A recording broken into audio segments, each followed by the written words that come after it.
ਹੁਕਮ ਰਜ਼ਾਈ ਕਰਮ ਨਦਰੇ ਮਨਜ਼ੂਰ ਕਰਮ ਹੁਕਮੀ ਦੇ ਹੁਕਮ ਅਨੁਸਾਰ ਪਹਿਲਾਂ ਹੀ ਧੁਰ ਮਸਤਕ ਲਿਖੇ ਹੋਏ ਹੁੰਦੇ ਹਨ। ਰਜ਼ਾਈ ਰਜ਼ਾ ਦੇ ਮਾਲਕ ਵਾਹਿਗੁਰੂ ਦੀ ਰਜ਼ਾ ਵਾਲਾ, ਹੁਕਮੀ ਹੁਕਮ ਕਰਨਹਾਰ ਸੱਚੇ ਹਾਕਮ ਅਕਾਲ ਪੁਰਖ ਦੀ ਹੁਕਮ ਅਨੁਸਾਰਤਾ ਵਾਲਾ ਕਰਮ ਪਹਿਲਾਂ ਹੀ ਕਰਮ ਕਰਨਹਾਰ ਕਰਮਵੰਤੇ ਪ੍ਰਾਣੀ ਦੀ ਕਿਸਮਤ ਪ੍ਰਾਲਬੱਧ ਵਿੱਚ ਧੁਰੋਂ ਨਾਲ ਹੀ ਲਿਖਿਆ ਹੋਇਆ ਹੁੰਦਾ ਹੈ, ਜੋ ਉਸ ਨੂੰ ਅਵਸ਼ ਕਰਨਾ ਨਸੀਬਤ ਹੁੰਦਾ ਹੈ। ਉਸ ਪ੍ਰਾਲਬਦੀ ਕਰਮ ਦੇ ਅਨੁਸਾਰ ਹੀ ਉਸ ਦਾ ਨਿਸਤਾਰਾ ਹੈ। ਹੁਕਮ ਰਜ਼ਾਈ ਦੀ ਰਜ਼ਾਮਈ ਸੱਚੇ ਹੁਕਮ ਤੇ ਚੱਲਣਾ ਅਤੇ ਇਹੋ ਹੁਕਮ ਰਜ਼ਾਈ ਕਰਮ ਕਰਨਾ ਹੀ ਇੱਕੋ ਇੱਕ ਵਾਹਿਦ ਵਸੀਲਾ ਤਰੀਕਾ ਹੈ ਉੱਤਮ ਜਗਿਆਸੂ ਦੇ ਸੱਚੇ ਨਿਸਤਾਰੇ ਦਾ ਅਤੇ ਸੱਚੇ ਵਾਹਿਗੁਰੂ ਦੇ ਦਰ ਪ੍ਰਮਾਣ ਪੈਣ ਦਾ ਅਤੇ ਸਚਿਆਰ ਬਣਨ ਦਾ। ਤਾਂ ਤੇ ਉੱਤਮ ਜਗਿਆਸੂ ਜਨ ਦਾ ਪਰਮ ਧਰਮ ਹੈ ਕਿ ਉਹੀ ਕਰਮ ਕਰੇ ਜੋ ਵਾਹਿਗੁਰੂ ਦੇ ਹੁਕਮ ਉਸ ਦੀ ਰਜ਼ਾ ਅਨੁਸਾਰ ਹੋਣ। ਹੁਕਮ ਰਜ਼ਾਈ ਚੱਲਣ ਦਾ ਉਦਮ ਨਿਹਾਇਤ ਲਾਜ਼ਮੀ ਹੈ। ਹੁਕਮ ਰਜ਼ਾ ਵਾਲਾ ਸਚੜਾ ਕਰਮ ਕਰਨਾ ਕਰਮਵੰਤੇ ਦਾ ਅਵਲ ਤਰੀਨ ਫਰਜ਼ ਹੈ, ਜਿਸ ਤੋਂ ਉਹ ਕਦੇ ਅਵੇਸਲਾ ਹੋ ਹੀ ਨਹੀਂ ਸਕਦਾ, ਨਾ ਹੀ ਅਵੇਸਲਾ ਹੋਣਾ ਚਾਹੀਦਾ ਹੈ। ਸਤਿਗੁਰੂ ਹੁਕਮ ਅਤੇ ਹੁਕਮ ਰਜ਼ਾਈ ਸਾਹਿਬ ਦਾ ਹੁਕਮ ਦਰਸਾਇਆ ਕਰਮ ਜੇ ਗੁਰਸਿੱਖ ਨਹੀਂ ਕਰਦਾ ਤਾਂ ਉਹ ਗੁਰੂ ਦਾ ਸਿੱਖ ਕਾਹਦਾ ਹੈ? ਐਵੇਂ ਨਾਮ ਤਰੀਕ ਸਿੱਖ ਹੈ। ਹੁਕਮ ਰਜ਼ਾਈ ਵਾਹਿਗੁਰੂ ਦੇ ਹੁਕਮਾਂ ਦਾ ਸਮੂਹ ਮਜਮੂਆ ਸਤਿਗੁਰੂ ਦੀ ਬਾਣੀ ਹੈ। ਇਸ ਬਾਣੀ ਅੰਦਰ ਦਰਸਾਏ ਹੁਕਮ ਅਨੁਸਾਰੀ ਕਰਮਾਂ ਦਾ ਕਰਨਾ ਹੁਕਮ ਰਜ਼ਾਈ ਚੱਲਣਾ ਹੈ। ਚਾਹੇ ਇਹਨਾਂ ਹੁਕਮਾਂ ਉੱਤੇ ਸਮੁੱਚੇ ਤੌਰ ਤੇ ਉਹੀ ਵਡਭਾਗ ਕਰਮਾਂ ਜਨ ਚੱਲ ਸਕਦਾ ਹੈ ਜਿਸ ਨੂੰ ਉਹ ਆਪ ਚਲਾਏ, ਪਰ ਹੁਕਮ ਦੀ ਰਜ਼ਾ ਮੰਨਣਾ, ਹੁਕਮ ਦਾ ਪਾਲਣਾ ਹਰੇਕ ਸਿੱਖ ਦਾ ਫਰਜ਼ ਹੈ। ਕਾਲ ਥਾਂ ਉਸੇ ਦੀ ਪੈਂਦੀ ਹੈ ਜਿਸ ਉੱਪਰ ਉਹ ਨਦਰੀ ਨਦਰ ਨਿਹਾਲ ਹੋਵੇ, ਪਰ ਉਸਨੇ ਜਦੋਂ ਵੀ ਨਿਹਾਲ ਹੋਣਾ ਹੈ ਸਾਡੇ ਕਰਮਾਂ ਤੇ ਹੋਣਾ ਹੈ ਅਤੇ ਉਹਨਾਂ ਕਰਮਾਂ ਤੇ ਹੋਣਾ ਹੈ ਜੋ ਉਸ ਦੀ ਹੁਕਮ ਰਜ਼ਾ ਦੇ ਅਨੁਸਾਰ ਹੋਣ। ਹੁਕਮ ਰਜ਼ਾਈ ਕਰਮ ਸਾਫ਼ ਗੁਰਬਾਣੀ ਅੰਦਰ ਦਰਸਾ ਦਿੱਤੇ ਗਏ ਹਨ, ਤਾਂ ਤੇ ਇਹ ਭੁਲੇਖਾ ਹੀ ਨਹੀਂ ਰਹਿੰਦਾ ਕਿ ਕਿਹੜੇ ਹੁਕਮ ਰਜ਼ਾਈ ਕਰਮ ਹਨ। ਘੱਟ ਤੋਂ ਘੱਟ ਗੁਰੂ ਦੇ ਸਚਿਆਰ ਸਿੱਖ ਨੂੰ ਤਾਂ ਇਹ ਭੁਲੇਖਾ ਰਹਿ ਹੀ ਨਹੀਂ ਸਕਦਾ। ਗੁਰਸਿੱਖ ਹੌਸਲਾ ਨਾ ਹਾਰੇ, ਇਹ ਖਿਆਲ ਨਾ ਕਰੇ ਕਿ ਖਬਰੇ ਮੇਰੇ ਕੀਤੇ ਕਰਮ ਪ੍ਰਵਾਨ ਪੈਣੇ ਹਨ ਕਿ ਨਹੀਂ। ਮੇਰ ਤੇਰ ਦਾ ਭਰਮ ਚੁਕਾਏ ਕੇ ਇਹੜ ਤਿਹੜ ਦੇ ਬਹਾਨੇ ਲਾਹ ਕੇ ਹੁਕਮ ਰਜ਼ਾਈ ਵਾਹਿਗੁਰੂ ਦੇ ਹੁਕਮਾਂ ਤੇ ਚੱਲਣਾ ਅਰਥਾਤ ਗੁਰਬਾਣੀ ਅੰਦਰ ਦਰਸਾਏ ਹੁਕਮ ਰਜ਼ਾਈ ਕਰਮਾਂ ਦਾ ਕਰਨਾ ਆਪਣਾ ਗੁਰਸਿੱਖੀ ਦਾ ਉਦੇਸ਼ ਬਣਾਵੇ। ਇਹ ਕੀ ਪਤਾ ਕਿ ਕਦੋਂ ਅਤੇ ਕਿਹੜੇ ਵੇਲੇ ਉਸ ਦੇ ਕੀਤੇ ਕਰਮ ਫਲੀਭੂਤ ਹੋ ਜਾਣੇ ਹਨ। ਇਹ ਦ੍ਰਿੜ ਨਿਸ਼ਚਾ ਰੱਖੇ ਕਿ ਹੁਕਮ ਰਜ਼ਾਈ ਕਰਮਾਂ ਦਾ ਕਰਨਾ ਕਦੇ ਨਿਹਫਲ ਨਹੀਂ ਜਾਂਦਾ। ਸਾਨੂੰ ਇਹ ਪਤਾ ਨਹੀਂ ਕਿ ਨਦਰ ਕਦੋਂ ਹੋ ਜਾਣੀ ਹੈ, ਪਰ ਹੋਵੇਗੀ ਜ਼ਰੂਰ। ਪ੍ਰਭ ਘਾਲਿਆ ਕਿਸੈ ਕਾ ਇੱਕ ਤਿਲ ਨ ਗਵਾਈ, ਰਾਗ ਗੌਂਡ ਚੌਪਦੇ ਮਹਲਾ ਚੌਥਾ ਘਰ ਪਹਿਲਾ। ਹੁਕਮ ਰਜ਼ਾਈ ਕਰਮਾਂ ਦੀ ਘਾਲ ਕਮਾਈ ਜ਼ਰੂਰ ਥਾਂ ਪਏਗੀ। ਨਦਰ ਵੱਲੋਂ ਨਿਰਾਸਤਾ ਹੋਣ ਕਰ ਮਤੇ ਨਿਤਾਣਾ ਹੀ ਹੋ ਬਹੇ। ਨਿਰੀ ਨਦਰਾਂ ਉੱਪਰ ਨਿਰਭਰਤਾ ਰੱਖਣ ਕਰ ਅਵੇਸਲਾ ਵੀ ਨਾ ਹੋ ਜਾਵੇ। ਹੁਕਮ ਰਜ਼ਾਈ ਕਰਮ ਕਰੀ ਜਾਵੇ। ਉਦਮ ਕਰਿੰਦਿਆਂ ਜਿਉ ਤੂੰ ਕਮਾਵਦਿਆਂ ਸੁਖ ਪੁੰਚ, ਧਿਆਨਦਿਆਂ ਤੂੰ ਪ੍ਰਭੂ ਮਿਲ ਨਾਨਕ ਉਤਰੀ ਚਿੰਤ। ਰਾਗ ਗੁਜਰੀ ਵਾਰ ਮਹਲਾ ਪੰਜਵਾਂ ਸ਼ਲੋਕ ਮਹਲਾ ਪੰਜਵਾਂ। ਪਰ ਦਾਵਾ ਵੀ ਨਾ ਬਨ ਬੈਠੇ। ਹੁਕਮ ਰਜ਼ਾਈ ਚੱਲਣ ਨੂੰ ਆਪਣੀ ਆਗਿਆਕਾਰਤਾ ਸਮਝੇ। ਸਤਿਗੁਰੂ ਦਾ ਆਗਿਆਕਾਰੀ ਸਿੱਖ ਬਣਨਾ ਸਿੱਖੀ ਦੇ ਯਾਚਕ ਦੀ ਯਾਚਨਾ ਦਾ ਪਹਿਲਾ ਅਤੇ ਮੁੱਖ ਸਬਕ ਹੈ।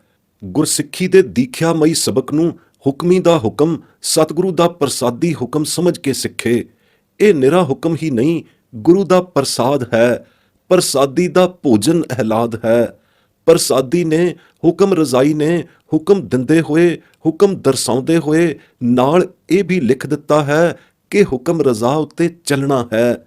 ਤਾਂ ਤੇ ਹੁਕਮ ਰਜ਼ਾਈ ਚੱਲਣ ਹਾਰੇ ਨੂੰ ਹੁਕਮ ਰਜ਼ਾਈ ਚੱਲਣ ਦੇ ਹੁਕਮ ਮਿਲਣ ਸਾਰ ਨਿਰਾ ਇਸ ਨੂੰ ਵਿਚਾਰਨਾ ਹੀ ਨਹੀਂ, ਸਗੋਂ ਨਾਲ ਦੀ ਨਾਲ ਇਸ ਉੱਪਰ ਚੱਲਣਾ, ਇਸ ਹੁਕਮ ਅਨੁਸਾਰ ਕਮਾਈ ਕਰਮ ਕਰਨਾ ਵੀ ਲਾਜ਼ਮੀ ਹੈ।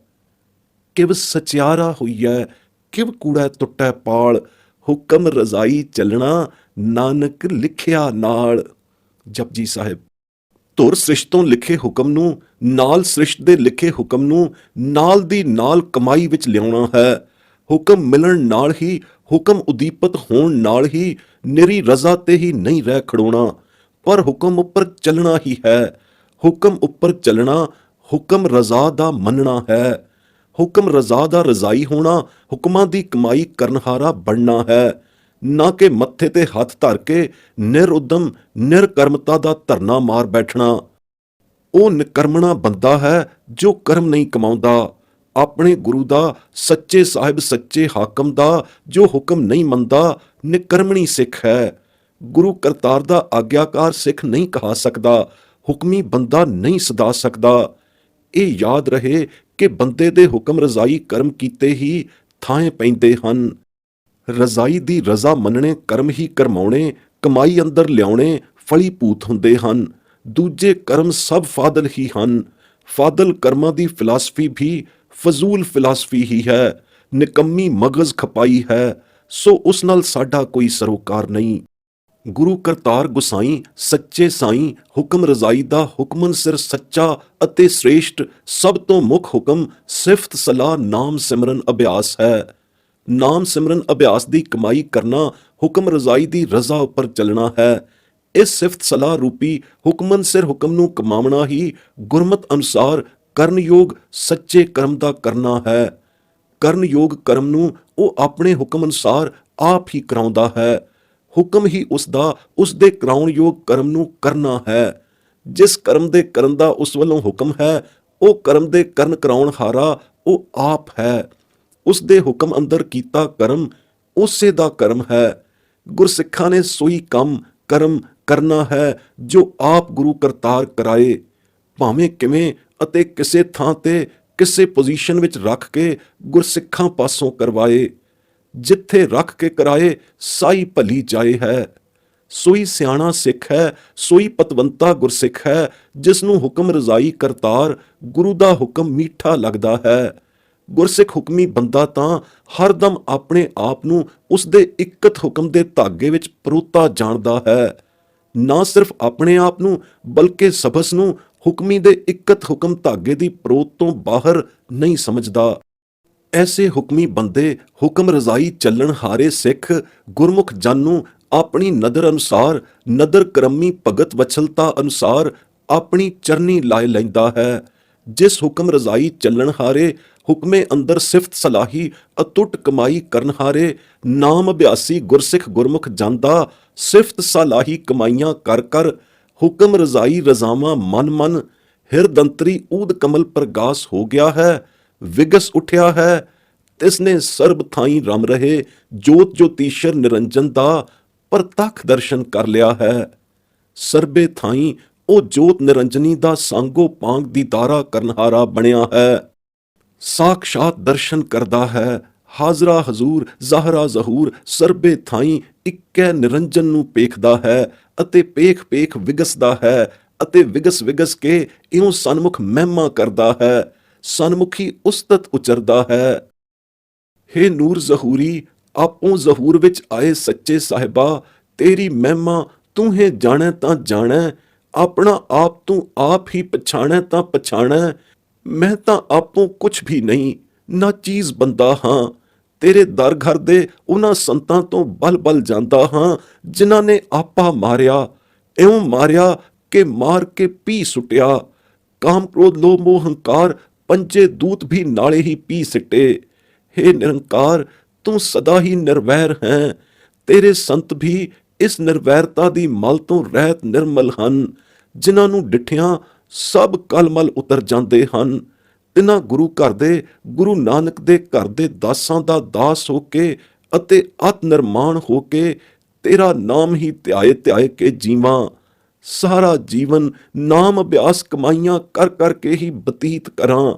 ਤੇਰੀ ਹੁਕਮ ਰਜ਼ਾ ਤੇ ਚੱਲਣ ਦੇ ਪ੍ਰਤਾਪ ਨਾਲ ਮੇਰਾ ਸਗਲ ਭਰਮ ਭਉ ਮਿਟ ਗਿਆ, ਜੋ ਢੀਠ ਹੋ ਕੇ ਤਕੜਾ ਹੋ ਕੇ ਚਿਮੜਿਆ ਹੋਇਆ ਹੈ ਸਾਰੇ ਸੰਸਾਰ ਨੂੰ। ਯਥਾ ਗੁਰਵਾਕ। ਮਾਝ ਮਹੱਲਾ ਪੰਜਵਾਂ। ਸੋਈ ਕਰਣਾ ਜੇ ਆਪ ਕਰਾਏ, ਜਿੱਥੈ ਰੱਖੈ ਸਾ ਭਲੀ ਜਾਏ। ਸੋਈ ਸਿਆਣਾ ਸੋ ਪਤਵੰਤਾ, ਹੁਕਮ ਲੱਗੈ ਜਿਸ ਮੀਠਾ ਜੀਓ। ਸਭ ਪਰੋਈ ਇਕਤ ਧਾਗੈ, ਜਿਸ ਲਾਏ ਲਏ ਸੋ ਚਰਣੀ ਲਾਗੈ। ਊਂਦ ਕਵਲ ਜਿਸ ਹੋਏ ਪ੍ਰਗਾਸਾ, ਤਿਨ ਸਰਬ ਨਿਰੰਜਨ ਡੀਠਾ ਜੀਓ। ਤੇਰੀ ਮਹਿਮਾ ਤੂੰ ਹੈ ਜਾਣੈ, ਆਪਣਾ ਆਪ ਤੂੰ ਆਪ ਪਛਾਣੈ। ਹਉ ਬਲਿਹਾਰੀ ਸੰਤਨ ਤੇਰੇ, ਜਿਨ ਕਾਮ ਕ੍ਰੋਧ ਲੋਭ ਪੀਠਾ ਜੀਓ। ਤੂੰ ਨਿਰਵੈਰ ਸੰਤ ਤੇਰੇ ਨਿਰਮਲ, ਜਿਨ ਦੇਖੇ ਸਭ ਉਤਰੈ ਕਲਮਲ, ਨਾਨਕ ਨਾਮ ਧਿਆਏ ਧਿਆਏ ਜੀਵੈ, ਬਿਨਸਿਆ ਭ੍ਰਮ ਪਉ ਧੀਠਾ ਜੀਓ। ਹੁਕਮ ਰਜ਼ਾਈ ਸਾਹਿਬ ਸੱਚਾ ਸਾਈਂ ਵਾਹਿਗੁਰੂ ਜਿਸ ਉੱਪਰ ਦਇਆਲ ਹੁੰਦਾ ਹੈ ਤਾਂ ਆਪਣੀ ਕਿਰਪਾ ਕਰਕੇ ਉਸ ਤੋਂ ਸੋਈ ਕਰਮ ਕਰਾਉਂਦਾ ਹੈ ਜੋ ਉਸ ਦੀ ਹੁਕਮ ਰਜ਼ਾ ਦੇ ਅਨੁਕੂਲ ਹੋਣ, ਸੋਈ ਕਾਰ ਉਸ ਤੋਂ ਕਰਵਾਉਂਦਾ ਹੈ ਜੋ ਹੁਕਮ ਰਜ਼ਾਈ ਕਾਰ ਹੋਵੇ।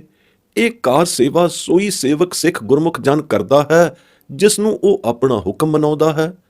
ਹੁਕਮ ਰਜ਼ਾਈ ਵਾਹਿਗੁਰੂ ਕਰਤਾਰ ਦਾ ਹੁਕਮ ਮੰਨਣ ਕਰਕੇ ਉਹ ਗੁਰਸਿੱਖ ਸੇਵਕ ਹੁਕਮ ਦੀ ਕਾਰ ਕਮਾਵਣ ਕਰ ਹਰ ਦਰਗਾਹ ਪ੍ਰਵਾਨ ਹੋ ਜਾਂਦਾ ਹੈ। ਹੁਕਮ ਮੰਨਣ ਦਾ ਸਦਕਾ ਹੀ ਉਸ ਨੂੰ ਖਸਮ ਸੱਚੇ ਹੁਕਮ ਰਜ਼ਾਈ ਮਾਲਕ ਦੇ ਮਹਿਲ ਦੀ ਰਸਾਈ ਹੋ ਜਾਂਦੀ ਹੈ। ਜਿਹੜਾ ਸੇਵਕ ਸਿੱਖ ਉਹੀ ਕੁਝ ਕਰਦਾ ਕਮਾਉਂਦਾ ਕਰਮਾਉਂਦਾ ਹੈ ਜੋ ਜੋ ਖਸਮ ਨੂੰ ਭਾਉਂਦਾ ਹੈ ਤਾਂ ਉਹ ਮਨੋਂ ਚਿੰਦਿਆ ਫਲ ਪਾਉਂਦਾ ਹੈ ਅਤੇ ਮੁਖ ਉਜਲਾ ਲੈ ਕੇ ਸੁਰਖ ਰੂਈ ਸਹਿਤ ਪੈਦਾ ਪਹਿਨਿਆ ਸੱਚੀ ਦਰਗਾਹ ਵਿੱਚ ਜਾਏ ਵਾਸਲ ਹੁੰਦਾ ਹੈ। ਯਥਾ ਗੁਰਵਾਕ। ਪੌੜੀ ਸਾਹਿਬ ਹੋਏ ਦਇਆਲ, ਕਿਰਪਾ ਕਰੇ ਤਾਂ ਸਾਈ ਕਾਰ ਕਰਾਏ ਸੀ, ਸੋ ਸੇਵਕ ਸੇਵਾ ਕਰੇ ਜਿਸਨੂੰ ਹੁਕਮ ਮਨਾਏ ਸੀ। ਹੁਕਮ ਮੰਨਿਆ ਹੋਵੈ ਪ੍ਰਵਾਨ ਤਾਂ ਖਸਮੈ ਕਾ ਮਹਿਲ ਪਾਏ ਸੀ, ਖਸਮੈ ਭਾਵੈ ਸੋ ਕਰੇ ਮਨੁ ਚਿੰਦਿਆ ਸੋ ਫਲ ਪਾਏ ਸੀ, ਤਾਂ ਦਰਗਾਹ ਪੈਦਾ ਜਾਏ ਸੀ। ਕਰਮਾਂ ਦੇ ਗੇੜ ਦੇ ਨਾਲ ਨਾਲ ਹੀ ਹੁਕਮੀ ਦੇ ਹੁਕਮਾਂ ਦਾ ਗੇੜ ਚੱਲਦਾ ਹੈ। ਜਿਹੇ ਕੋਈ ਕਰਮ ਕਮਾਉਂਦਾ ਹੈ ਤੇਹੋ ਜਿਹਾ ਫਲ ਹੀ ਕਰਮ ਫਲ ਪ੍ਰਦਾਤਾ ਗੁਰੂ ਕਰਤਾਰ ਉਸ ਨੂੰ ਦਿੰਦਾ ਹੈ ਅਤੇ ਤਿਸੇ ਕਰਮ ਦੇ ਮੁਤਾਬਕ ਹੀ ਅਗਲੇ ਜਨਮ ਵਿੱਚ ਅਜਿਹੇ ਕਰਮ ਉਸ ਤੋਂ ਕਰਾਉਂਦਾ ਹੈ ਜੋ ਪਹਿਲੇ ਜਨਮ ਦੇ ਕਰਮਾਂ ਦਾ ਫਲ ਰੂਪ ਹੋਣ। ਪੂਰਬਲੇ ਜਨਮ ਦੇ ਕਰਮਾਂ ਦਾ ਫਲ ਉਹਨਾਂ ਕਰਮਾਂ ਦੇ ਮੁਤਾਬਕ ਜਨਮ ਦੇਣਾ ਹੀ ਨਹੀਂ, ਇਸ ਅਗਲੇ ਜਨਮ ਦੇ ਕਰਮ ਭੁਗਤਾਉਣਾ ਵੀ ਪਿਛਲੇ ਜਨਮ ਦੇ ਕਰਮਾਂ ਦਾ ਫਲ ਹੁੰਦਾ ਹੈ ਜੋ ਹੁਕਮ ਰਜ਼ਾਈ ਸਾਹਿਬ ਆਪਣੇ ਹੁਕਮ ਅੰਦਰ ਭੁਗਤਾਉਂਦਾ ਹੈ। ਤਾਂ ਕਰਮ ਕਮਾਉਣ ਹਾਰਾ ਅਲਪੱਗ ਪੁਰਸ਼ ਇਹ ਡੀਂਗ ਕਦੇ ਵੀ ਨਹੀਂ ਮਾਰ ਸਕਦਾ ਕਿ ਫਲਾਣੇ ਫਲਾਣੇ ਕਰਮ ਮੈਂ ਖੁਦ ਆਪਣੀ ਮਰਜ਼ੀ ਨਾਲ ਕਰਦਾ ਹਾਂ। ਉਸ ਦੀ ਹੁਕਮ ਰਜ਼ਾ ਮੰਨਣ ਵਾਲੇ, ਸਤ ਕਰ ਮੰਨਣ ਵਾਲੇ ਤਾਂ ਇਹੀ ਕਹਿੰਦੇ ਹਨ ਕਿ ਸੂਹੀ ਮਹਲਾ ਚੌਥਾ, ਕੀਤਾ ਕਰਣਾ ਸਰਬ ਰਜ਼ਾਈ, ਕਿਛ ਕੀਚੈ ਜੇ ਕਰ ਸਕੀਐ, ਆਪਣਾ ਕੀਤਾ ਕਿਛੂ ਨਾ ਹੋਵੈ, ਜਿਉ ਹਰ ਭਾਵੈ ਤਿਉ ਰੱਖੀਐ। ਮੇਰੇ ਹਰ ਜੀਓ ਸਭ ਕੋ ਤੇਰਾ ਵਸ, ਅਸਾਂ ਜ਼ੋਰ ਨਾਹੀਂ ਜੇ ਕਿਛ ਕਰ ਹਮ ਸਾਕੈ, ਜਿਉ ਭਾਵੈ ਤਿਵੇਂ ਬਖਸ਼ ਰਹਾਓ। ਸਭ ਜੀਓ ਪਿੰਡ ਦੀਆ ਤੁਧ ਆਪੇ ਕਾਰੈ ਲਾਇਆ, ਜੇਹਾ ਤੂੰ ਹੁਕਮ ਕਰੈ ਤੇਹ ਕੋ ਕਰਮ ਕਮਾਵੈ, ਜੇਹਾ ਤੁਧ ਤੁਰ ਲਿਖ ਪਾਇਆ। ਪੰਚ ਤਤ ਕਰ ਤੁਧ ਸ੍ਰਿਸ਼ਟ ਸਭ ਸਾਜੀ, ਕੋਈ ਛੇਵਾਂ ਕਰਿਓ ਜੇ ਕਿਛ ਕੀਤਾ ਹੋਵੈ, ਇਕ ਨਾ ਸਤਗੁਰ ਮੇਲ ਤੂੰ ਬੁਝਾਵੈ, ਇਕ ਮਨਮੁਖ ਕਰੈ ਸਿਰੋਵੈ। ਹਰ ਕੀ ਵਡਿਆਈ ਹਉ ਆਖ ਨਾ ਸਾਕਾਂ, ਹਉ ਮੂਰਖ ਮੁਗਧ ਨੀ ਜਾਣ, ਜਨ ਨਾਨਕ ਕੋ ਹਰ ਬਖਸ਼ ਲੈ ਮੇਰੇ ਸੁਆਮੀ, ਸ਼ਰਨਾਗਤ ਪਿਆ ਅਜਾਣ। ਭਾਵ ਹੁਕਮ ਰਜ਼ਾਈ ਕਰਤੇ ਪੁਰਖ ਨੇ ਆਪਣੇ ਹੁਕਮ ਅੰਦਰ ਆਪਣੀ ਰਜ਼ਾ ਅੰਦਰ ਹੀ ਜੋ ਕੁਝ ਕੀਤਾ ਹੈ ਸੋ ਕੀਤਾ ਹੈ ਅਤੇ ਜੋ ਕੁਝ ਕਰਨਾ ਹੈ ਸੋ ਕਰਨਾ ਹੈ। ਇਸ ਹੁਕਮ ਰਜ਼ਾ ਤੋਂ ਉਲਟ ਜਾਂ ਇਸ ਹੁਕਮ ਰਜ਼ਾ ਦੇ ਸਦਰਸ਼ ਸ਼ਰੀਕੀ ਵਿੱਚ ਹੋਰ ਕਿਸੇ ਦਾ ਕੀਤਾ ਕਰਿਆ ਕੁਝ ਨਹੀਂ ਹੁੰਦਾ। ਕੋਈ ਕਰਕੇ ਦਿਖਾਵੇ ਜੋ ਉਸ ਦੀ ਸ਼ਕਤ ਹੋਵੇ ਕਰਨ ਦੀ। ਉਸ ਦੀ ਸਰਬੱਗ ਹੁਕਮ ਰਜ਼ਾ ਤੋਂ ਪਰੇਡੇ ਕਿਸੇ ਅਲਪੱਗ ਹਸਤੀ ਦਾ ਆਪਣਾ ਕੀਤਾ ਕੁਝ ਵੀ ਨਹੀਂ ਹੁੰਦਾ। ਤਾਂ ਤੇ ਜਿਉਂ ਉਸ ਨੂੰ ਭਾਵੇ, ਜਿਉਂ ਉਸ ਦੀ ਰਜ਼ਾ ਵਿੱਚ ਆਵੇ ਤਿਵੇਂ ਹੀ ਰਹਿਣਾ ਉਚਿਤ ਹੈ। ਸਭ ਕੁਝ ਵਾਹਿਗੁਰੂ ਦੇ ਵਸ ਹੈ ਅਤੇ ਉਸ ਦੀ ਹੁਕਮ ਰਜ਼ਾ ਦੇ ਅੰਦਰ ਹੈ। ਜ਼ੋਰ ਚਾਰਾ ਕੁਝ ਨਹੀਂ ਚੱਲਦਾ। ਕੁਝ ਕਰ ਸਕਣ ਦਾ ਉਸ ਦੀ ਰਜ਼ਾ, ਉਸ ਦੇ ਹੁਕਮ ਦੇ ਪ੍ਰਤੀਕੂਲ ਕਰ ਸਕਣ ਦਾ। ਉਸ ਦੀ ਸ਼ਰੀਕੀ ਕਰਿਆਂ, ਉਸ ਦੀ ਹਮਸਰੀ ਕਰਿਆਂ, ਉਸ ਦੀ ਬਰੋਬਰੀ ਕਰਿਆਂ ਕੀ ਬਣਦਾ ਹੈ? ਸਗੋਂ ਐਸਾ ਕਰਨਾ ਐਨ ਮਨਮੁਖਤਾ ਹੈ। ਜਿਉਂ ਤਿਸ ਨੂੰ ਭਾਵੇ ਤਿਵੇਂ ਹੀ ਉਸ ਦੇ ਦਰੋਂ ਬਖਸ਼ੇ ਜਾਣ ਦਾ, ਉਸ ਦੀ ਬਖਸ਼ਿਸ਼ ਦਾ ਪਾਤਰ ਬਣਨਾ ਚਾਹੀਦਾ ਹੈ। ਆਪੇ ਹੀ ਜਿਸ ਨੂੰ ਜੀਓ ਪਿੰਡ ਦੇਣ ਦੀ ਬਖਸ਼ਿਸ਼ ਕੀਤੀ ਹੈ, ਤਿਸ ਨੇ ਆਪੇ ਹੀ ਰੋਜ਼ੀ ਕਾਰੇ ਲਾਉਣ ਦਾ ਹੀਲਾ ਕੀਤਾ ਹੈ। ਜਿਹਾ ਉਸ ਸੱਚੇ ਕਰਨਹਾਰ ਕਰਤਾਰ ਦਾ ਹੁਕਮ ਹੁੰਦਾ ਹੈ, ਤਿਹੋ ਜਿਹਾ ਕਰਮ ਹੀ ਹਰ ਕੋਈ ਕਮਾਉਂਦਾ ਹੈ। ਉਸ ਦੇ ਪੂਰਬਲੇ ਕਰਮ ਦੀ ਲਿਖਤਕਾਰੀ ਰੇਖਾ ਅਨੁਸਾਰ ਜੋ ਲਿਖਣਹਾਰੇ ਨੇ ਪਹਿਲਾਂ ਹੀ ਲਿਖ ਦਿੱਤੀ ਹੁੰਦੀ ਹੈ। ਉਸ ਦੀ ਹੁਕਮ ਰਜ਼ਾ ਤੋਂ ਉਲਟ ਕਿਸੇ ਦਾ ਕੀਤਾ ਕੁਝ ਵੀ ਨਹੀਂ ਹੁੰਦਾ, ਚਾਹੇ ਕਿਤਨਾ ਹੀ ਜ਼ੋਰ ਲਾ ਲਵੇ ਅਤੇ ਕਿਤਨਾ ਹੀ ਯਤਨ ਕਰ ਥੱਕੇ। ਇੱਕੋ ਉਦਾਹਰਣ ਕਾਫੀ ਹੈ, ਉਹ ਇਹ ਕਿ ਸਿਰਜਣਹਾਰ ਕਰਤੇ ਪੁਰਖ ਨੇ ਆਪਣੀ ਅਕਲ ਕਲਾ ਤੋਂ ਪੰਜ ਤੱਤ ਜਲ ਵਾਯੂ ਅਗਨੀ ਧਰਤ ਤੇ ਆਕਾਸ਼ ਉਪਾ ਕੇ ਸਾਰੀ ਸ੍ਰਿਸ਼ਟੀ ਸਾਜੀ ਹੈ। ਕੋਈ ਬੜੇ ਤੋਂ ਬੜਾ ਅਕਲਈਆ ਸਾਜ ਕੇ ਵਿਖਾਵੇ ਖਾਂ। ਪੰਜਾਂ ਤੱਤਾਂ ਤੋਂ ਵੱਖਰਾ ਕੋਈ ਛੇਵਾਂ ਤੱਤ ਹੀ ਉਪਾ ਕੇ ਵਿਖਾਵੇ, ਹਰਗਿਜ਼ ਦਿਖਾ ਨਹੀਂ ਸਕਦਾ। ਇਸੇ ਕਰਕੇ ਤਾਂ ਹਰ ਕੋਈ ਅਲਪੱਗ ਅਤੇ ਉਸ ਸਰਬੱਗ ਦੇ ਸਾਹਮਣੇ ਹੇਚ ਹੈ। ਸਰਬੱਗ ਪੁਰਖ ਕਰਤਾਰ ਦੇ ਮੁਕਾਬਲੇ ਵਿੱਚ ਕਿਸੇ ਅਲਪੱਗ ਪੁਰਸ਼ ਦਾ ਕੀਤਾ ਹੋਇਆ ਛੇਵਾਂ ਤੱਤ ਹੋ ਹੀ ਨਹੀਂ ਸਕਦਾ, ਉਪਜ ਹੀ ਨਹੀਂ ਸਕਦਾ, ਭਾਵੇਂ ਲੱਖ ਸਾਇੰਸਦਾਨ ਜ਼ੋਰ ਲਾ ਥੱਕਣ। ਹਾਂ, ਉਸ ਦੇ ਕੀਤੇ ਤੱਤਾਂ ਤੋਂ ਕਾਢਾਂ ਤਾਂ ਮਨ ਆਈਆਂ ਕੱਢ ਲੈਣਗੇ, ਪਰ ਨਵਾਂ ਤੱਤ ਤਿਆਰ ਨਹੀਂ ਕਰ ਸਕਦੇ। ਤਾਂ ਤੇ ਹੁਕਮ ਰਜ਼ਾਈ ਦੀ ਰਜ਼ਾ ਤੋਂ ਉਲਟ ਚੱਲਣਾ ਮਹਾਮੂਰਖਤਾ ਹੈ ਅਤੇ ਨਿਰੀ ਮਨਮੁਖਤਾ ਹੈ। ਐਸੇ ਪੁਰਖਾਂ ਮਨਮੁਖਾਂ ਨੂੰ ਓੜਕ ਪਛਤਾਉਣਾ ਹੀ ਪੈਂਦਾ ਹੈ। ਇਸ ਹੁਕਮ ਰਜ਼ਾ ਦੀ ਖੇਡ ਨੂੰ ਸੋਈ ਜਨ ਗੁਰਮੁਖ ਬੁੱਝ ਸਕਦਾ ਹੈ, ਜਿਸ ਨੂੰ ਸੱਚੇ ਸਤਿਗੁਰੂ ਦਾ ਮੇਲਾ ਕਰਾਏ ਕੇ ਤੂੰ ਆਪ ਬੁਝਾਵੈਂ। ਮਨਮੁਖਾਂ ਨੂੰ ਆਪਣੀ ਪੂਰਬਲੀ ਕਿਰਤ ਕਰਮੀ ਕਰਨੀ ਅਨੁਸਾਰ ਮਨਮੁਖਤਾ ਦਾ ਹੀ ਸਿਲਾ ਮਿਲਦਾ ਹੈ। ਉਹ ਆਪਣੇ ਕਰਮਾਂ ਨੂੰ ਪਏ ਰੋਂਦੇ ਹਨ। ਹਰ ਹਾਲਤ ਵਿੱਚ ਹੀ ਵਾਹਿਗੁਰੂ ਦੀ ਵਡਿਆਈ ਕਹੀ ਨਹੀਂ ਜਾ ਸਕਦੀ।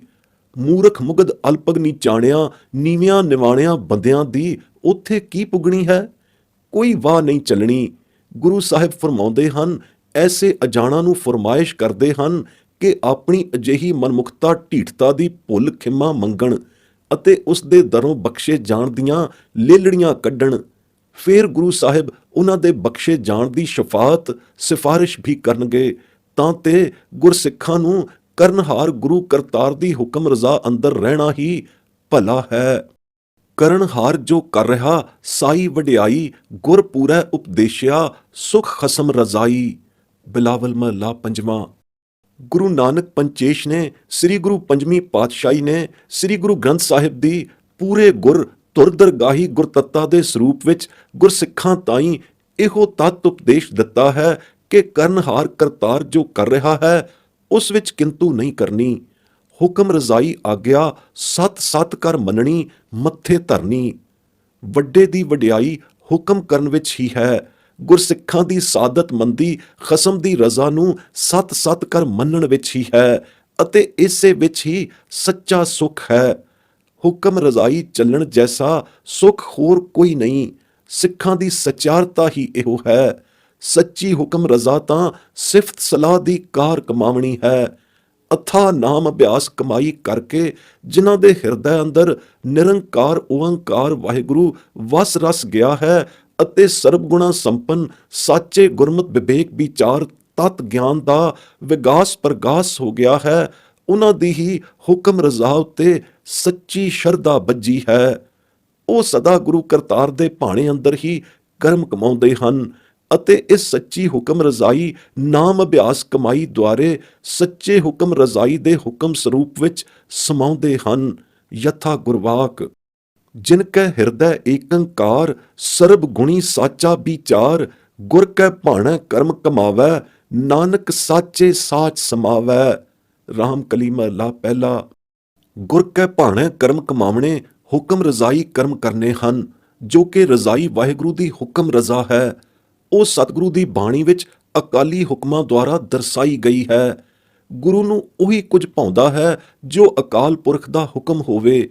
ਤਾਂ ਤੇ ਗੁਰੂ ਦੇ ਭਾਣੇ ਵਾਲੇ ਕਰਮ ਕਮਾਉਣੇ ਗੁਰਸਿੱਖਾਂ ਦਾ ਮੁੱਖ ਅਸੂਲ ਹੈ। ਸਿੱਖ ਹੀ ਸੋ ਹੈ ਜੋ ਗੁਰੂ ਦੇ ਹੁਕਮ ਨੂੰ ਮੰਨਣਮਈ ਭਾਣੇ ਨੂੰ ਮੰਨਣ ਵਿੱਚ ਆਉਂਦਾ ਗੁਰੂ ਦੀ ਰਜ਼ਾ ਕਮਾਉਂਦਾ ਹੈ। ਸੋ ਸਿੱਖ ਸਖਾ ਬੰਧਪ ਹੈ ਭਾਈ, ਜੇ ਗੁਰ ਕੇ ਭਾਣੇ ਵਿੱਚ ਆਵੈ। ਸੋਰਠ ਮਹਲਾ ਤੀਜਾ।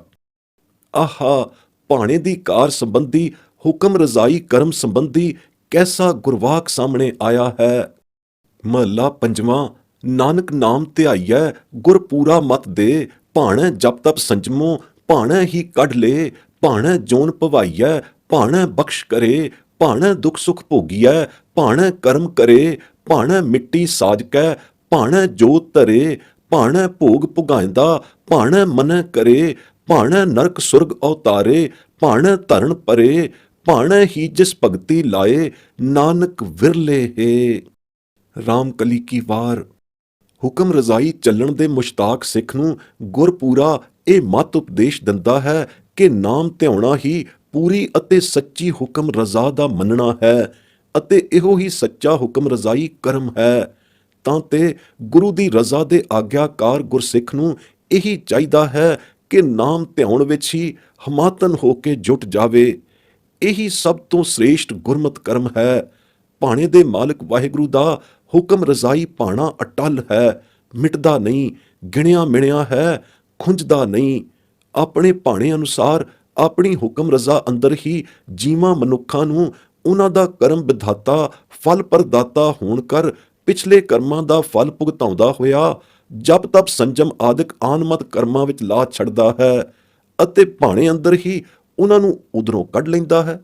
ਆਪਣੇ ਹੁਕਮ ਰਜ਼ਾਈ ਭਾਣੇ ਅੰਦਰ ਹੀ 84 ਦੇ ਜੀਵਾਂ ਨੂੰ ਉਹਨਾਂ ਦੇ ਕੀਤੇ ਕਰਮਾਂ ਦਾ ਫਲ ਭੁਗਤਾਉਣ ਲਈ ਜੋਨੀਆਂ ਵਿੱਚ ਪਵਾਉਂਦਾ ਹੈ ਅਤੇ ਸ਼ੁਭ ਕਰਮਾਂ ਵਾਲਿਆਂ ਉੱਤੇ ਹੁਕਮ ਰਜ਼ਾਈ ਚੱਲਣ ਵਾਲਿਆਂ ਉੱਤੇ ਬਖਸ਼ਿਸ਼ ਦਾ ਦਰ ਖੋਲ ਦਿੰਦਾ ਹੈ। ਆਪਣੇ ਭਾਣੇ ਅੰਦਰ ਹੀ ਜੀਵਾਂ ਤੋਂ ਦੁੱਖ ਸੁੱਖ ਭੁਗਤਾਉਣੇ ਕਰਮ ਕਰਾਉਂਦਾ ਹੈ। ਉਹਨਾਂ ਕਰਮਾਂ ਦੁਆਰਾ ਹੀ ਉਹੀ ਕਰਮ ਉਹਨਾਂ ਤੋਂ ਕਰਾ ਕੇ ਲਿਖਤ ਕਰਮੇ ਦੁੱਖ ਸੁੱਖ ਉਹਨਾਂ ਪਾਸੋਂ ਹੀ ਭੁਗਤਵਾਉਂਦਾ ਹੈ। ਇਉਂ ਪੂਰਬਲੇ ਕਰਮਾਂ ਦਾ ਲੇਖਾ ਨਿਬੜਾਉਂਦਾ ਹੈ। ਭਾਣੇ ਅੰਦਰ ਆਪਣੀ ਪੂਰਨ ਰਜ਼ਾ ਦੇ ਹੁਕਮ ਵਿੱਚ ਹੀ ਗਰਭ ਜੋਨੀ ਵਿੱਚ ਮਿੱਟੀ ਦਾ ਪੁਤਲਾ ਮਾਸ ਦਾ ਬੁੱਤ ਬਣਾ ਕੇ ਉਸ ਦੇ ਅੰਦਰ ਜੀਵਤ ਕਲਾ ਵਾਲੀ ਜੋਤ ਧਰਦਾ ਹੈ। ਬਿੰਦ ਤੋਂ ਪਿੰਡ, ਪਿੰਡ ਤੋਂ ਜੀਵ ਬਣਾ ਦਿੰਦਾ ਹੈ। ਰਜ਼ਾ ਭਾਣੇ ਅੰਦਰ ਹੀ ਜੀਵਾਂ ਤੋਂ ਉਹਨਾਂ ਦੇ ਕਰਮਾਂ ਦੇ ਭੋਗ ਭੁਗਾਉਂਦਾ ਹੈ ਅਤੇ ਜਦੋਂ ਭੋਗ ਭੋਗੇ ਜਾਂਦੇ ਹਨ, ਮੁੱਕ ਜਾਂਦੇ ਹਨ ਤਾਂ ਮਨ੍ਹਾ ਕਰ ਦਿੰਦਾ ਹੈ ਭੋਗ ਭੁਗਾਣੇ ਕਰਮ ਕਰਨੋਂ।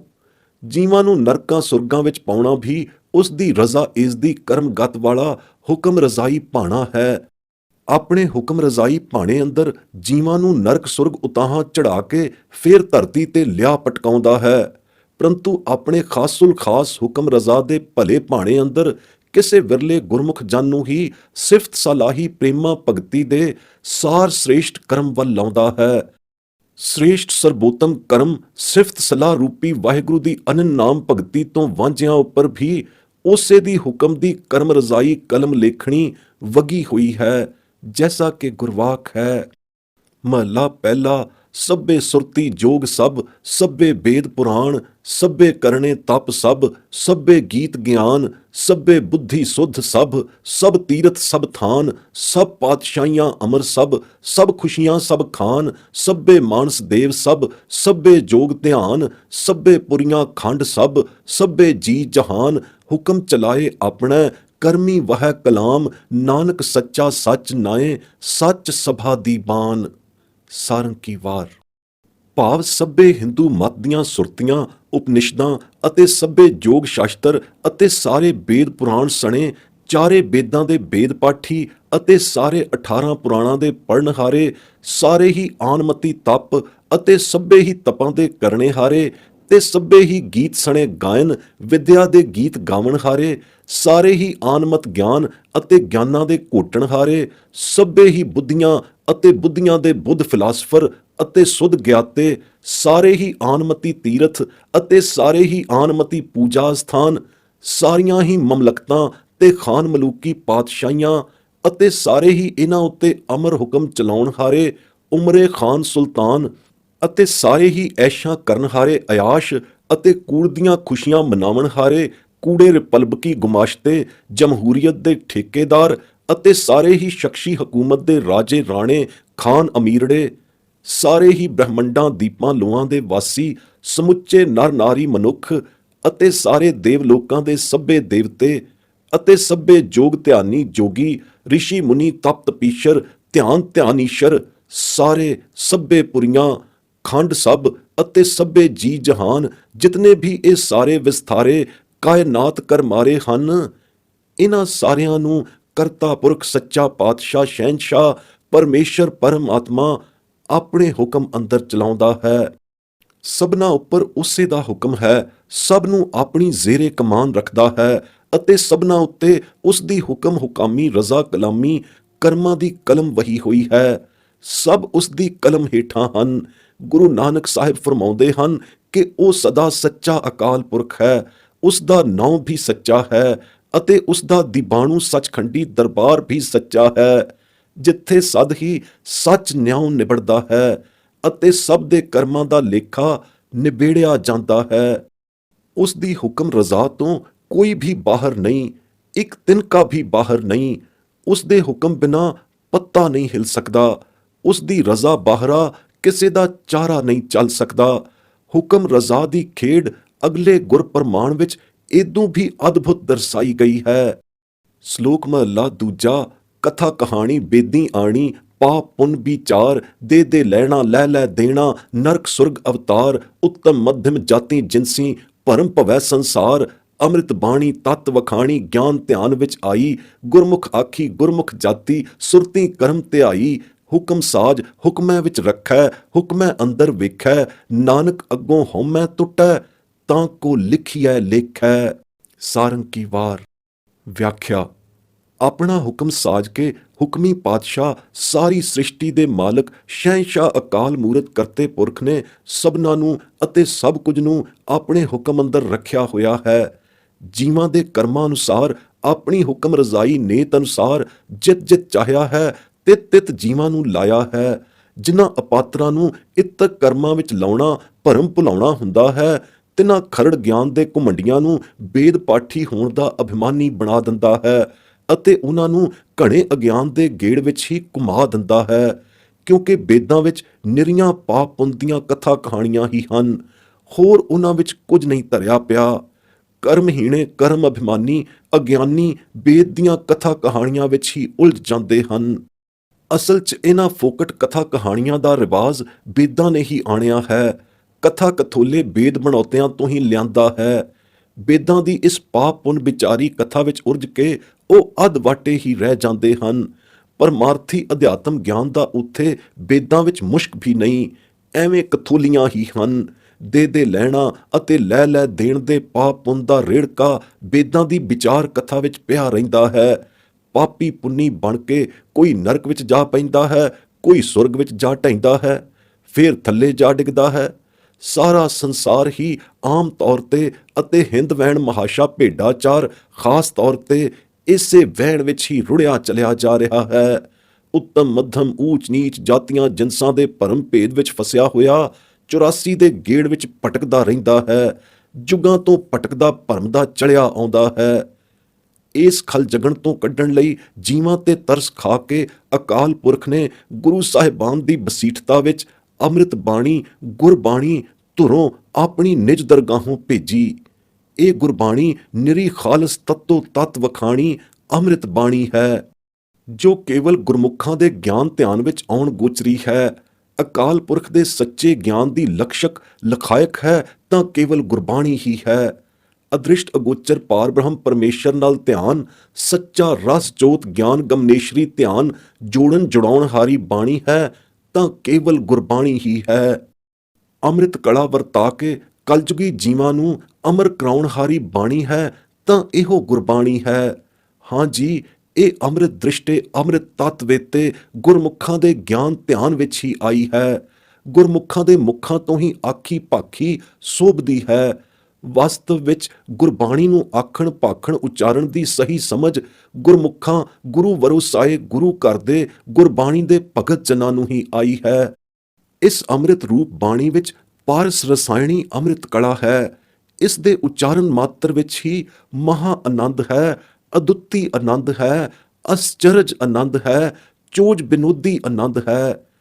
ਇਸ ਅੰਮ੍ਰਿਤ ਬਾਣੀ ਦੀ ਕਥਾ ਕਰਨ ਦੀ ਲੋੜ ਨਹੀਂ, ਇਹ ਆਪਣੇ ਨਿਜ ਸਰੂਪ ਵਿੱਚ ਕਥਾ ਰੂਪ ਹੈ। ਅੰਮ੍ਰਿਤ ਕਥਾ ਅਨੁਪਮ ਸਰੂਪ ਗੁਰਬਾਣੀ ਦਾ ਕੌਣ ਕਥਨ ਕਰ ਸਕਦਾ ਹੈ। ਧੁਰ ਕੀ ਬਾਣੀ ਨੂੰ ਧੁਰੋਂ ਆਏ ਸਤਿਗੁਰੂ ਹੀ ਸਮਝਣ ਦੇ ਸਮਰੱਥ ਹਨ। ਜਾਂ ਧੁਰ ਪੁੱਜੇ ਗੁਰਮੁਖ ਜਨ, ਗੁਰੂ ਘਰ ਦੇ ਸੁਰਤ ਗਿਆਨੇ ਤਤ ਵਖਾਨੇ ਗੁਰਮੁਖ ਗਿਆਨੇ ਗੁਰਬਾਣੀ ਦੀ ਸੁਰਤ ਕਲਾ ਦਾ ਆਨੰਦ ਮਾਣ ਸਕਦੇ ਹਨ। ਇਸ ਸੁਰਤ ਕਰਮ ਦੇ ਧਿਆਨ ਨਾਲ ਧੁਰੋਂ ਧੁਰਾਏ ਧਿਆਨ ਨਾਲ ਗੁਰਬਾਣੀ ਨੂੰ ਧਿਆਨ ਵਿੱਚ ਧਿਆਉਂਦੇ ਹਨ। ਹਾਂ ਜੀ, ਗੁਰਮੁਖ ਆਖੀ ਗੁਰਮੁਖ ਜਾਤੀ ਸੁਰਤੀ ਕਰਮ ਧਿਆਈ ਵਾਲੀ ਪੰਕਤੀ ਦੀ ਵਿਆਖਿਆ ਹੋਣੀ ਹੀ ਅਤੀ ਕਠਨ ਹੈ। ਜਿਸ ਦਰਜੇ ਦੇ ਉਚੇਰੇ ਮਾਨੇ ਤੋਂ ਗਿਆਨ ਧਿਆਨ ਵਿੱਚ ਇਹ ਗੁਰਬਾਣੀ ਆਈ ਹੈ, ਉਸੇ ਦਰਜੇ ਦੇ ਸੁਰਤ ਕਰਮ ਧਿਆਨ ਵਿੱਚ ਹੀ ਇਹ ਧਿਆਈ ਸੁਰਤਨਾਈ ਜਾ ਸਕਦੀ ਹੈ। ਸੁਰਤ ਕਰਮੀਸ਼ਰਾਂ ਕਰਮ ਧਿਆਨੀਸ਼ਰਾਂ ਗੁਰਮੁਖ ਜਨਾਂ ਦੇ ਕਮਾਉਣ ਜੋਗ ਧਿਆਉਣ ਜੋਗ ਹੀ ਇਹ ਅੰਮ੍ਰਿਤ ਬਾਣੀ ਹੈ। ਆਨ ਮਤੀਆਂ ਵੇਦ ਕਥਤੀਆਂ ਦੀ ਰੀਸੇ ਗੁਰਬਾਣੀ ਦੀ ਕਥਾ ਕਰਨੀ ਮਹਾਂ ਮਨਮਤ ਹੈ। ਇਹ ਆਪ ਹੀ ਅਕਥ ਕਥਾ ਰੂਪ ਹੈ। ਇਸ ਦੀ ਕਥਾ ਅਕਥ ਹੈ, ਕੋਈ ਕਥ ਨਹੀਂ ਸਕਦਾ। ਇਸ ਦਾ ਮੁੜ-ਮੁੜ ਉਚਾਰਨਾ, ਅਖੰਡ ਉਚਾਰਤਾ ਵਿੱਚ ਉਚਾਰੀ ਜਾਣਾ, ਇਸ ਗੁਰਬਾਣੀ ਦਾ ਪਾਠ ਮਾਤਰ ਹੀ ਕਲਿਆਣਕਾਰੀ ਹੈ। ਇਸ ਬਾਣੀ ਅੰਦਰ ਪਾਰਸ ਕਲਾ ਭਰਪੂਰ ਹੈ। ਇਸ ਨੂੰ ਜੋ ਕੋਈ ਆਖਦਾ ਭਾਖਦਾ ਪਠਾਕਦਾ ਹੈ, ਉਸ ਦੇ ਮੁਖ ਵਿੱਚ ਅੰਮ੍ਰਿਤ ਪੈਂਦਾ ਹੈ। ਇਸ ਅੰਮ੍ਰਿਤ ਨੂੰ ਛੱਡ ਕੇ ਜੋ ਅਗਿਆਨੀ ਗਿਆਨੜੇ ਗੁਰਬਾਣੀ ਨੂੰ ਅਰਥਾਉਂਦੇ ਹੋਏ ਆਪਣੀਆਂ ਮਨ ਉਕਤ ਕਥੋਲੀਆਂ ਪਾਉਂਦੇ ਹਨ, ਉਹ ਅੰਮ੍ਰਿਤ ਵਿੱਚ ਨੀਰ ਰਲਾਉਂਦੇ ਹਨ, ਨੀਰ ਰਿੜਕਦੇ ਰਿੜਕਾਉਂਦੇ ਹਨ, ਅਲਪਗ ਬੁੱਧਮਤੀਆਂ ਅਰਥ ਕਰਕੇ ਨੀਰ ਹੀ ਵਿਲਾਉਂਦੇ ਹਨ। ਸਰਬੱਗ ਸਰੂਪ ਬਾਣੀ ਦੇ ਅਰਥਾਂ ਦੇ ਪਰਛਾਵੇਂ ਨੂੰ ਵੀ ਪੁੱਜ ਨਹੀਂ ਸਕਦੇ। ਅਰਥ ਤਾਂ ਉਹਨਾਂ ਨੇ ਕੀ ਕਰਨਾ ਸੀ। ਇਸ ਤਰ੍ਹਾਂ ਦੀ ਕਥਾ ਦੀ ਪਰਪਾਟੀ ਬਹੁਤ ਹੀ ਬੁਰੀ ਪਰਪਾਟੀ ਹੈ। ਸੁਖ ਇਸ ਅਭਿਪ੍ਰੇ ਪਰਥਾਏ ਇੱਕ ਵੱਖਰੀ ਪੁਸਤਕ ਦੀ ਲੋੜ ਹੈ। ਇੱਥੇ ਟੂਕ ਮਾਤਰ ਇਤਨਾ ਹੀ ਬਥੇਰਾ ਹੈ। ਲੇਖ ਅਸਲੀ ਲਮੇਰਾ ਹੋਣ ਦੀ ਸੰਕੋਚ ਬਸ ਇੱਥੇ ਹੀ ਬਸ ਕਰਦੇ ਹਾਂ। ਹੁਣ ਅਸਲ ਪ੍ਰਕਰਣ ਵੱਲ ਆਉਂਦੇ ਹਾਂ। ਹਾਂ ਜੀ, ਤਤ ਵਖਾਣੀ ਗੁਰਬਾਣੀ ਗੁਰਮੁਖਾਂ ਤੋਂ ਸੁਰਤੀ ਕਰਮ ਹੀ ਧਿਆਈ ਜਾਂਦੀ ਹੈ। ਤੇ ਵਾਹਿਗੁਰੂ ਦਾ ਧਿਆਨ ਗੁਰਬਾਣੀ ਸੁਰਤ ਕਰਮੀ ਅਭਿਆਸ ਕਮਾਈ ਦੁਆਰਾ ਹੀ ਜਮਾਇਆ ਜਾ ਸਕਦਾ ਹੈ। ਇਹ ਸੁਰਤ ਕਰਮੀ ਧਿਆਨ ਸੁਰਤੇ ਦੀ ਸੁਰਤ ਉੱਪਰ ਹੀ ਮੁਨਹਸਰ ਹੈ। ਜਾਂ ਕਰਮ ਵਿਧਾਤੇ ਗੁਰੂ ਕਰਤਾਰ ਦੀ ਬਖਸ਼ਿਸ਼ ਸੁਰਤ ਕਰਮਣੀ ਬਖਸ਼ਿਸ਼ ਦੇ ਸਦਕੇ ਚੁਣ ਕੱਢੇ ਲੱਧੋ ਵਾਰਿਆਂ ਗੁਰਮੁਖਾਂ ਉੱਪਰ ਹੀ ਰਜ਼ਾਇਤ ਹੁੰਦਾ ਹੈ। ਹਾਂ ਜੀ, ਹੁਕਮ ਰਜ਼ਾ ਦੀ ਖੇਡ ਜੋ ਹੋਈ, ਕਿਉਂਕਿ ਉਹ ਹੁਕਮੀ ਪਾਤਸ਼ਾਹ ਹੁਕਮ ਸਾਜ ਹੁਕਮੇ ਵਿੱਚ ਰੱਖੈ, ਹੁਕਮੈ ਅੰਦਰ ਵੇਖੈ। ਗੁਰਵਾਕ ਪੰਕਤੀ ਦੇ ਭਾਵ ਅਨੁਸਾਰ ਆਪਣਾ ਹੁਕਮ ਸਾਜ ਕੇ, ਆਪਣੇ ਹੁਕਮ ਦਾ ਇਲਾਹੀ ਸਿੱਕਾ ਸਾਜ ਕੇ, ਹੁਕਮ ਦਾ ਸੱਚਾ ਧੁਰਵਾ ਬਣ ਕੇ ਸਭ ਕਿਸੇ ਨੂੰ ਇਸ ਹੁਕਮ ਅਨੁਸਾਰ ਹੀ ਰੱਖਦਾ ਹੈ। ਇਸ ਹੁਕਮ ਨਦ੍ਰਿਸ਼ਟੀ ਦਾਇਰੇ ਤੋਂ ਬਾਹਰ ਕਿਸੇ ਨੂੰ ਨਹੀਂ ਹੋਣ ਦਿੰਦਾ। ਇਸ ਹੁਕਮ ਦੀ ਰੋਸ਼ਨ ਜ਼ਮੀਰੀ ਦਿਵ ਦ੍ਰਿਸ਼ਟੀਰੀ ਨਾਲ ਹੀ ਸਬਜ਼ ਨੂੰ ਵੇਖਦਾ ਹੈ। ਇਸ ਹੁਕਮ ਰਜ਼ਾ ਅੰਦਰ ਸੋਈ ਆਉਂਦਾ ਹੈ, ਸੋਈ ਸਫਲਾਉਂਦਾ ਸੁਫਲ ਫਲਾਉਂਦਾ ਹੈ, ਜਿਸ ਦੀ ਨਾਮ ਅਭਿਆਸ ਦੀ ਸਫਲ ਕਮਾਈ ਦੇ ਤੁਫੈਲ ਹਉਮੈ ਟੁੱਟ ਜਾਂਦੀ ਹੈ। ਤਾਂ ਉਹ ਹੁਕਮ ਰਜ਼ਾ ਦੇ ਸੁਲੇਖੇ ਵਿੱਚ ਆਉਂਦਾ ਹੈ। ਹੁਕਮ ਰਜ਼ਾ ਦੀ ਖੇਡ ਦਾ ਐਸਾ ਤਿਲਸਮੀ ਚਮਤਕਾਰ ਹੈ। ਇਹ ਹੁਕਮ ਰਜ਼ਾਈ ਕਰਮ ਕਰਮਾਈ ਗੁਰਬਾਣੀ ਹੁਕਮ ਰਜ਼ਾ ਅੰਦਰ ਹੀ ਆਈ, ਧੁਰੋਂ ਆਈ ਹੈ। ਗੁਰਸਿੱਖਾਂ ਲਈ ਖਾਸ ਕਰ ਅਤੇ ਕਲਯੁਗੀ ਜੀਵਾਂ ਲਈ ਆਮ ਕਰਕੇ ਇਹ ਗੁਰਬਾਣੀ ਰੂਪੀ ਸੱਚੜਾ ਬੇਦ ਧੁਰੋਂ ਉਤਰਿਆ ਹੈ। ਇਸ ਸੱਚੜੇ ਬੇਦ ਦੇ ਮੁਕਾਬਲੇ ਤੇ ਹੋਰ ਕੋਈ ਬੇਦ ਨਹੀਂ। ਪਰਮੇਸ਼ਰੀ ਸੱਚੜਾ ਗਿਆਨ ਪ੍ਰਕਾਸ਼ਣ ਹਾਰਾ ਅਸਲੀ ਬੇਦ ਇਹ ਗੁਰਬਾਣੀ ਹੀ ਹੈ। ਹੋਰ ਸਭ ਨਕਲੀ ਬੇਦ ਹਨ। ਸਭ ਨਾਦ ਬੇਦ ਗੁਰਬਾਣੀ, ਮਨ ਰਾਤਾ ਸਾਰੰਗ ਪਾਣੀ। ਦੂਜੇ ਬੇਦ ਤਾਂ ਬਸ ਸੰਸਾਰ ਦੀ ਕਾਰ ਜੋਗੇ ਹੀ ਹਨ, ਜੈਸਾ ਕਿ ਗੁਰਵਾਕ ਹੈ। ਮਹਲਾ ਪਹਿਲਾ। ਬੇਦ ਪੁਕਾਰੇ ਪੁੰਨ ਪਾਪ, ਸੁਰਗ ਨਰਕ ਕਾ ਬੀਓ। ਜੋ ਬੀਜੈ ਸੋ ਉਗਵੈ, ਖਾਂਦਾ ਜਾਣੈ ਜੀਓ। ਗਿਆਨ ਸਲਾਹੇ ਵੱਡਾ ਕਰ, ਸੱਚੋ ਸੱਚਾ ਨਾਉ। ਸੱਚ ਬੀਜੈ ਸੱਚ ਉਗਵੈ, ਦਰਗਾਹ ਪਾਈਐ ਥਾਉ। ਬੇਦ ਵਪਾਰੀ ਗਿਆਨ ਰਾਸ, ਕਰਮੀ ਪੱਲੇ ਹੋਏ। ਨਾਨਕ ਰਾਸੀ ਬਾਹਰਾ, ਲੱਦ ਨ ਚੱਲਿਆ ਕੋਏ। ਸਾਰੰਗ ਕੀ ਵਾਰ। ਨਾਮ ਰਸ ਵਾਲਾ ਬੇਦ ਵਪਾਰੀ ਗੁਰਮੁਖ ਜਨ ਕੋਈ ਵਿਰਲਾ ਹੀ ਪੈਦਾ ਹੁੰਦਾ ਹੈ, ਅਤੇ ਹੁਕਮ ਰਜ਼ਾਈ ਕਰਮੀ ਹੀ ਉਸ ਲੇਦ ਵਪਾਰੀ ਨੂੰ ਨਾਮ ਦੀ ਰਾਸ ਪੱਲੇ ਪੈਂਦੀ ਹੈ ਤੇ ਸਦਾ ਪੱਲੇ ਰਹਿੰਦੀ ਹੈ। ਕਲਯੁਗ ਅੰਦਰ ਸਤਿਗੁਰ ਨਾਨਕ ਦਸੋਂ ਗੁਰੂ ਪਾਤਸ਼ਾਹੀਆਂ ਨੇ ਸੱਚਾ ਲੇਦ ਨਾਮ ਰਾਸ ਭਰਪੂਰ ਲੀਣਾ ਬੇਦ ਬਾਣੀ ਦਾ ਬੋਹਿਤ ਸ੍ਰੀ ਗੁਰੂ ਗ੍ਰੰਥ ਸਾਹਿਬ ਜੁਗਾਂ ਜੁਗੰਤਰੀ ਜੀਵਾਂ ਦੇ ਨਿਸਤਾਰੇ ਲਈ ਪ੍ਰਗਟ ਕੀਤਾ। ਜੋ ਗੁਰਮੁਖ ਜਨ ਇਸ ਸੱਚੇ ਬੇਦ ਦੇ ਅਧਿਕਾਰੀ ਅਤੇ ਅਨੁਸਾਰੀ ਹੁੰਦੇ ਹਨ ਤੇ ਉਸ ਦੀ ਰਜ਼ਾ ਹੁਕਮ ਅੰਦਰ ਹੀ ਹੁੰਦੇ ਹਨ, ਉਹਨਾਂ ਨੂੰ ਹੀ ਕਰਮੀ ਨਾਮ ਦੀ ਸੱਚੀ ਰਾਸ ਪੂੰਜੀ ਪ੍ਰਾਪਤ ਹੁੰਦੀ ਹੈ। ਨਹੀਂ ਤਾਂ ਜਿਹੜੇ ਇਹ ਚਾਰੇ ਬੇਦ ਹਿੰਦੂ ਮਤ ਦੇ ਹਨ, ਇਹ ਤਾਂ ਪਰਮਾਰਥੀ ਗੁਣਾਂ ਤੋਂ ਉੱਕੇ ਹੀ ਸਖਣੇ ਤੇ ਸ਼ੂਨ ਹਨ। ਇਹਨਾਂ ਦੇ ਪੜ੍ਹਿਆਂ ਗੁਣਿਆਂ ਕਿਸੇ ਦੀ ਮੁਕਤ ਕਲਿਆਣ ਨਹੀਂ ਹੋ ਸਕਦੀ। ਬੇਦ ਕਤੇਬ ਸਿਮਰਿਤ ਸਭ ਸਾਸਤ, ਇਨ ਪੜ੍ਹਿਆਂ ਮੁਕਤ ਨਾ ਹੋਈ। ਸੂਹੀ ਮਹਲਾ ਪੰਜਵਾਂ। ਬੇਦਾਂ ਅੰਦਰ ਤਾਂ ਬਹੁਤਾ ਜ਼ੋਰ ਜੋ ਖਰੀ ਖਤ ਦਿੱਤਾ ਹੈ ਤਾਂ ਪਾਪ ਪੁੰਨ ਦੀ ਪੁਕਾਰ ਕਰਨ ਤੇ ਦਿੱਤਾ ਹੈ। ਇਹ ਪੁੰਨ ਪਾਪ ਸੁਰਗ ਨਰਕ ਕਾ ਬੀਓ ਹਨ। ਭਾਵ ਪੁੰਨ ਕੀਤੇ ਸੁਰਗ ਬਾਂਛਣ ਦਾ ਬੀਜ ਬੋਂਦੇ ਹਨ ਅਤੇ ਪਾਪ ਕੀਤੇ ਨਰਕ ਦਾ ਬੀਜ ਬੋਂਦੇ ਹਨ। ਬਸ ਵੇਦ ਇਹੋ ਕੁਝ ਪਾਪ ਪੁੰਨ ਦੇ ਝੇੜਿਆਂ ਵਿੱਚ ਹੀ ਖਤਮ ਹੈ। ਜੋ ਬੀਜਿਆ ਜਾਂਦਾ ਹੈ ਤੈਸਾ ਹੀ ਤਿਸ ਦਾ ਫਲ ਉਗਵਦਾ ਹੈ। ਫਲ ਨੂੰ ਖਾਣ ਹਾਰੇ ਜੀਵ ਆਤਮਾ ਨੂੰ ਇਸ ਦਾ ਭੋਗ ਅਗਾਹਾਂ ਨਰਕਾਂ ਸੁਰਗਾਂ ਵਿੱਚ ਭੋਗਣਾ ਪੈਂਦਾ ਹੈ। ਬਸ ਇਤਨਾ ਹੀ ਵੇਦ ਪੜ੍ਹੇ ਦਾ ਗੁਣ ਸਮਝ ਲਵੋ। ਦੂਜੇ ਪਾਸੇ ਸਤਿਗੁਰੂ ਨਾਨਕ ਦੇਵ ਸੱਚੇ ਗੁਰੂ ਪਾਤਸ਼ਾਹ ਨੇ ਸੱਚੇ ਗਿਆਨ ਦਾ ਤਤਸਾਰ ਰੂਪੀ ਵੇਦ ਗੁਰਬਾਣੀ ਗੁਰਮਤਿ ਨਾਮ ਦਾ ਜੋ ਇਸ ਕਲੀ ਕਾਲ ਵਿਖੇ ਪ੍ਰਗਟ ਕੀਤਾ ਹੈ, ਇਸ ਗਿਆਨ ਨੂੰ ਸਿਫਤ ਸਲਾਹ ਵਿੱਚ ਲਿਆਵੇ, ਵਡਿਆਵੇ, ਸਲਾਹਵੇ। ਇਸ ਸਿਫਤ ਸਲਾਹ ਰੂਪੀ ਗਿਆਨ ਦੀ ਰਾਸ ਰਾਹਿਆਂ ਸੱਚਾ ਨਾਮ ਹੀ ਬੀਜੀਦਾ ਹੈ ਅਤੇ ਫਲ ਵੀ ਇਸ ਬੀਜੀ ਰਾਸ ਦਾ ਜੋਤ ਪ੍ਰਕਾਸ਼ਮਈ ਨਾਮ ਹੀ ਹੁੰਦਾ ਹੈ, ਜੋ ਨਾਮ ਜੋਤੀਸ਼ ਨਾਮੀ ਵਾਹਿਗੁਰੂ ਦੇ ਸਰੂਪ ਵਿੱਚ ਸਮਾਈ ਕਰਾ ਕੇ ਹੀ ਫਲੀਭੂਤ ਹੁੰਦਾ ਹੈ। ਗਿਆਨ ਸਲਾਹੇ ਵੱਡਾ ਕਰ ਸੱਚੋ ਸੱਚਾ ਨਾਉ, ਸੱਚ ਬੀਜੈ ਸੱਚ ਉਗਵੈ ਦਰਗਾਹ ਪਾਈਐ ਥਾਉ। ਸਾਰੰਗੀ ਵਾਰ ਮਹਲਾ ਪਹਿਲਾ। ਦਰਗਾਹ ਅੰਦਰ ਸਦੀਵੀ ਥਾਂ ਪਾਉਣ ਦਾ, ਹਰ ਦਰਗਾਹ ਪ੍ਰਮਾਣ ਪੈਣ ਦਾ, ਸਦਾ ਲਈ ਕਬੂਲ ਹੋਣ ਦਾ ਇਹੀ ਇੱਕੋ ਇੱਕ ਜ਼ਰੀਆ ਹੈ। ਐਸੀ ਸਚੜੀ ਗਿਆਨ ਰਾਸ ਕਰਮੀ ਹੀ ਨਸੀਬਤ ਹੁੰਦੀ ਹੈ, ਪਰ ਹੁੰਦੀ ਹੈ ਸਚੜੇ ਬੇਦ ਵਪਾਰੀਆਂ ਹਰ ਕੇ ਨਾਮ ਦੇ ਵਪਾਰੀਆਂ ਨੂੰ। ਬੇਦ ਵਪਾਰੀ ਗਿਆਨ ਰਾਸ ਕਰਮੀ ਪੱਲੇ ਹੋਏ। ਇਸ ਸੱਚੀ ਰਾਸੀ ਦੇ ਸਚੜੇ ਵਪਾਰੀਆਂ ਨਾਮ ਦੇ ਵਿਵਹਾਰੀਆਂ ਬਿਨਾਂ ਇਸ ਨਾਮ ਦੀ ਰਾਸ ਨੂੰ ਹੋਰ ਕੋਈ ਨਹੀਂ ਲੱਦ ਲੈ ਚਲਿਆ। ਇਸ ਰਾਸੀ ਬਾਹਰੀ ਜੇ ਕਿਸੇ ਨੇ ਲੱਦ ਲੱਦੀ ਹੈ ਤਾਂ ਬਿਖ ਦੀ ਲੱਦ ਹੀ ਲੱਦੀ ਹੈ। ਨਾਮ ਰੂਪੀ ਧਨ ਦੀ ਰਾਸ ਕਿਸੇ ਵਿਰਲੇ ਗੁਰਮੁਖ ਜਾਨੇ ਹੀ ਲੱਦੀ ਹੈ। ਉਸੇ ਦੀ ਹੀ ਖੇਪ ਨਿਭੀ ਹੈ। ਗੁਰ ਪ੍ਰਸਾਦ ਕਰ, ਰਜ਼ਾਈ ਦੀ ਰਜ਼ਾ ਕਰ। ਨਾਨਕ ਰਾਸੀ ਬਾਹਰਾ ਲੱਦ ਨਾ ਚੱਲਿਆ ਕੋਏ।